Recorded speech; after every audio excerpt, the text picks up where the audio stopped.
Good evening. Welcome, Disney friends. I hope you guys are having a wonderful day. We're back. We're back on Tuesday, if you can believe it. Schedules have cleared out. No movies to go see. Well, technically, there was a movie I could have gone to see, but we couldn't make that work. But hey, welcome. I hope that you guys are happy to be here. Thanks for taking time out of your busy schedule to watch WDW Parkhoppers live. Harley is adding his 2 cents, as he always does every time I go live. He's been quiet for the last hour. Once I press live and we go live, he just wants to be in. He wants to be in show business so bad. It's not even funny. But anyways, thanks for taking time out of your busy schedules to watch or listen. My name is Parkhopper John. I come to you from WDWParkhoppers.com. I am the co-host of the Disney Parks podcast, along with my good buddy, bestest friend, and cohort in crime, Mr. Tony Calcinova. We are the Disney Parks podcast, which you will be able to hear a brand new show tomorrow. It drops tomorrow, and then we have another show that's going to come out on Friday. Yeah, we're going to be talking about all the news. One of the items we're talking about tonight, we do talk about again. You get Tony's perspective on it. And then Friday, I can't really remember what we're talking about on Friday. We're talking about all the price increases. Harley, let a man work up here. We're going to talk about all the price increases of the things that Disney is doing to make our vacations, our trips to Disney more memorable, and maybe earn a little bit of money extra on the side. So anyway, if you don't know who I am, if someone shared this video with you, come check me out. WDWParkhoppers.com. You can also find me here on Facebook, Twitter, Instagram at WDW Parkhoppers. It's been kind of an interesting week. It's not been the most busy week as far as what's been going on in the news with Disney, but a lot going on. Before we get too deep into that, though, I wanted to tell you about 2 things that I would love for you to take advantage of. The first thing is, if you haven't already gotten a copy of the Disney Bucket List, you missed it, because the last couple of weeks, we've had a special going where you can get a copy of the Disney Bucket List for $10. But now they're back up to, I think it's $15. Shipping is included. So for $15, you get 100 bucket list items, ways to discover more magic in the Magic Kingdom. It's great for your next trip. It's a great gift for people who are coming down. If you are in the travel industry, this is a great idea for people who are coming down to give out as gifts for them, little special ways that you can increase their magic. And you can get a copy over at WDWParkhoppers.com. If you want, I can sign it for you, send it right out. You can also find it on Amazon. But I don't have any autograph signatures over there on Amazon, so check that out. The other thing is the Disney Parks Podcast is a brand new shop that we just opened.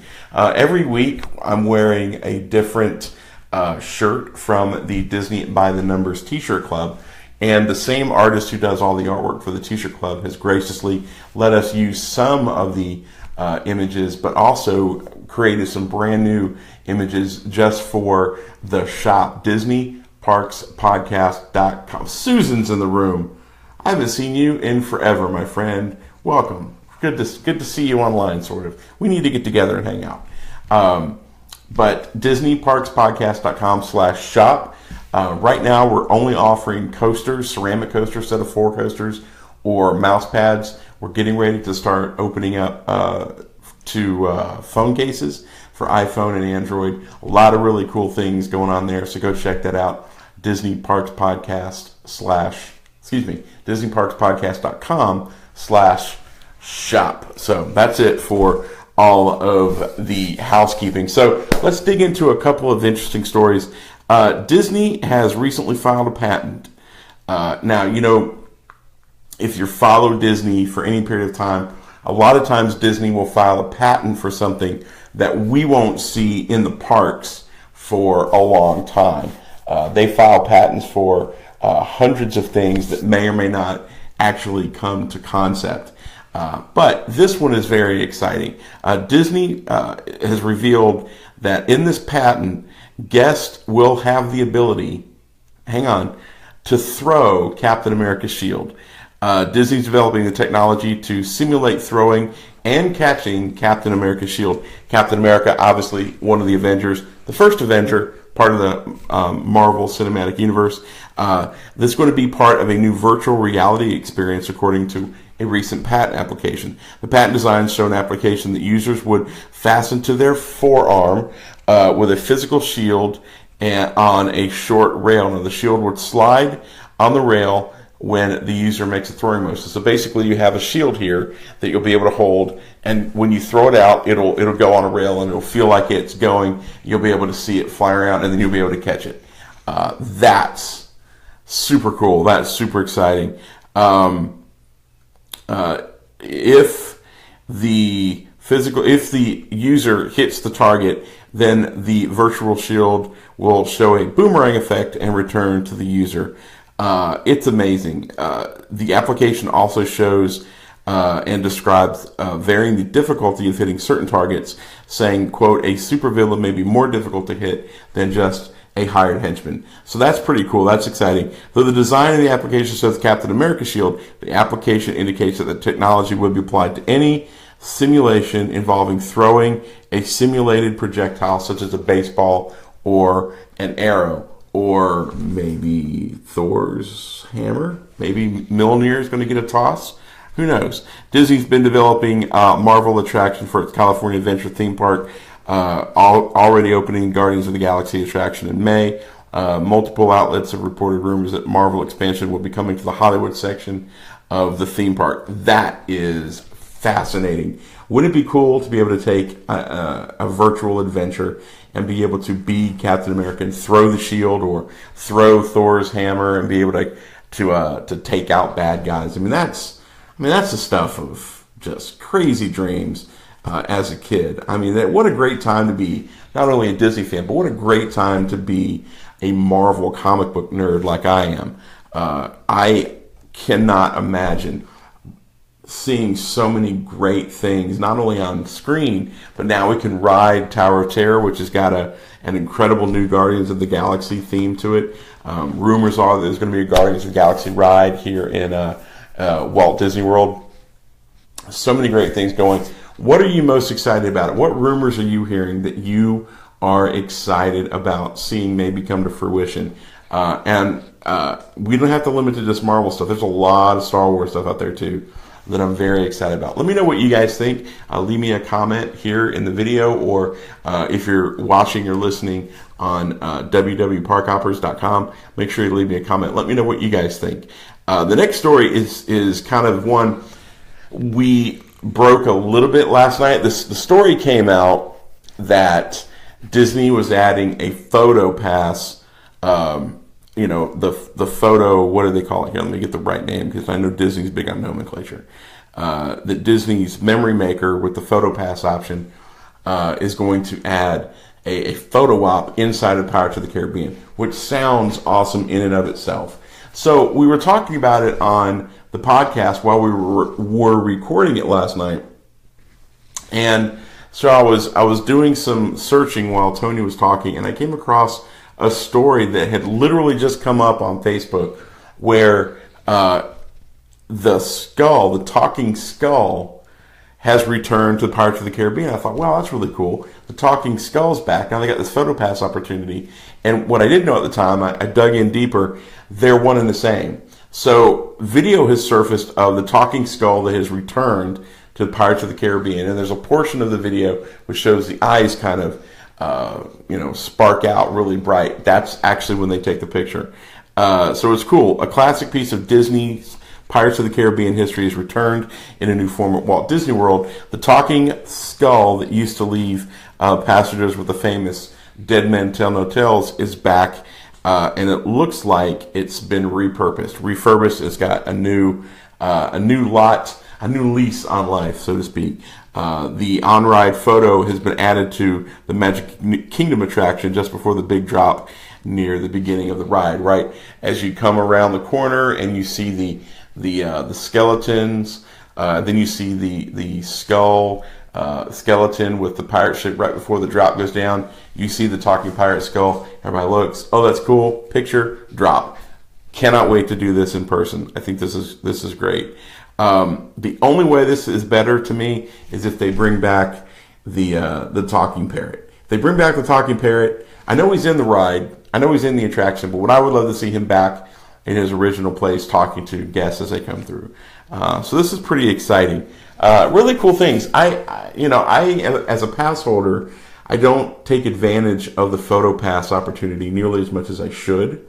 But as a guest who would come for a vacation, this is a huge deal. This is great. Plus, they synced it into, they connected it to something that's a classic piece of the attraction come back to life. And that kind of thing is what I love the most. I love the history, the depth of history in the parks. I hate when they get rid of things and they don't either repurpose it or do something with it. I'm looking right at you, Mr. Toad. Little things like, even Mr. Toad, like the little Toad statue right outside of the Haunted Mansion. Oh, you didn't know there was a Toad statue outside of the Haunted Mansion? If you go to the pet cemetery as you are leaving the attraction and look up in the top left corner, you'll see a little statue there of Mr. Toad as in honor of his former attraction. So that's the kind of stuff that I love. So I think this is great. Hey, Jay, good to see you. So I think this is great news, bringing the talking skull, the pirate skull, back to Pirates of the Caribbean and using it as a photo pass opportunity. It's great for me. The last piece of news that I want to talk about was everybody's excited because the new dining plan for 2018 is out. And everybody is really kind of interested to find out how Disney is adding adult beverages and specialty drinks to the dining plan. So here's what we've got. Disney's announced the new beverage options for the 2018 dining plans, including alcoholic beverages for guests 21 and older. Beer, wine, and cocktails will now be available in the new package, as well as specialty non-alcoholic drinks like milkshakes and smoothies. This is pretty interesting because when you do the dining plan, it's normally, a non-alcoholic drink, food, and a dessert. And that's what it's always been. You've not ever really been able to use your points for alcoholic beverages. So now it's being changed, and I think in some ways for the better. I'll get into that in just a second.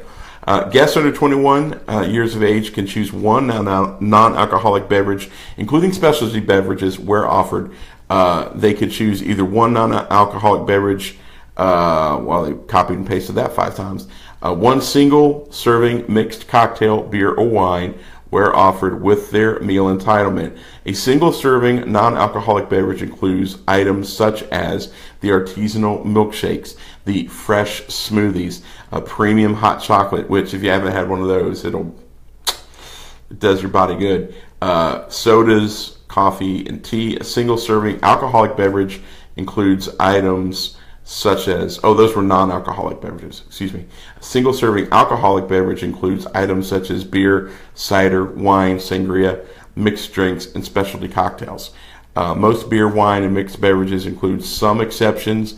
Guests 21 and older must present valid ID. But the real cool, this is kind of the nuts and bolts here, so I'm reading a lot, so forgive me. Everyone in the party, ages 3 and over, will receive the following each night of their package stay, and this is for a regular dining plan. 1 quick service meal, 1 table service meal, and 2 snacks.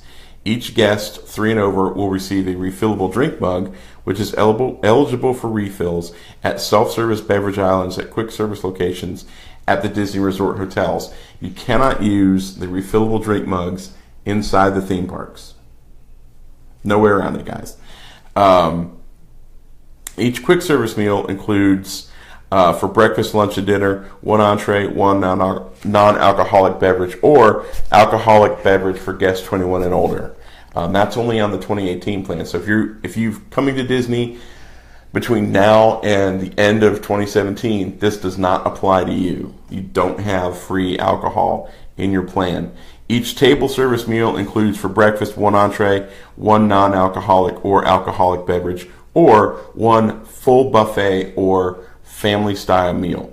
Each table service meal includes for lunch and dinner 1 entree, 1 dessert, a non-alcoholic or now an alcoholic beverage for guests 21 and older, in the 2018 plan only, or one full buffet or full family style meal. Snacks at quick service restaurants, most outdoor carts, and select merchandise locations may include single servings of items such as, I love how they say frozen ice cream novelty, popsicle fruit bar, popcorn scoop, 12-ounce coffee, hot tea, or hot chocolate, milk, juice, piece of fruit, bag of snacks, 20-ounce Coke, Sprite, or Dasani water, 20-ounce fountain soft drink. And if you want to get more information on the dining plan, you can head over to Walt Disney World and search a dining plan. So this is exciting. This really changes the dynamic of the dining plan for a lot of people. Now, some people that I've talked to don't really appreciate the alcohol included in the package. And I know there's a lot of people who are really not into having alcohol, especially in a theme park. I get it, and I respect that. But you have to remember that Walt Disney World is really a world destination. So people who come here from Europe, people who come here from South America, people who are accustomed to having wine at most meals, wine at dinner, or wine maybe even at lunch in the afternoon, they come here and it's not the same experience. I think Disney is trying to make that a little bit more accommodating. They've already started serving alcohol in Be Our Guest, which is nice. I haven't heard too many people abusing that because I think there's a 2-drink limit. This also is very interesting that it's not included. The alcohol is not included as a snack, so you cannot use it. From my understanding, you cannot use it during Food and Wine Festival. But I think you can use your points for snack items towards entrees during Food and Wine Fest. If that's different, let me know in the comments, but I'm pretty sure that's the way it works. So what do you think? How do you feel about alcoholic beverages now being part of the Disney dining plan? I think it's a good thing. I don't know how much the dining plan is going to go up. I'm sure that there will probably be a little bit more money for the dining plan, especially it seems to be like a premium option. But I'd love to know what you think. Leave me a comment. You can leave a comment in the video. You can leave a comment when this is on the website. But let me know what your thoughts about Disney adding alcoholic beverages, specialty drinks, to their Disney dining plan for 2018. It's interesting. It's a fascinating thought. I had a great conversation with Tony about it. I think you should check it out in the Disney Parks podcast that comes out tomorrow. That's it for right now. I hope you guys had a great time. We'll be here next Tuesday talking about Disney. If you have questions, feel free to ask questions. I would love to respond and chat with you online here on facebook.com/WDW Parkhoppers. I appreciate your time. Thanks for visiting, and I cannot wait to see you guys in the parks. Have a great night, everybody.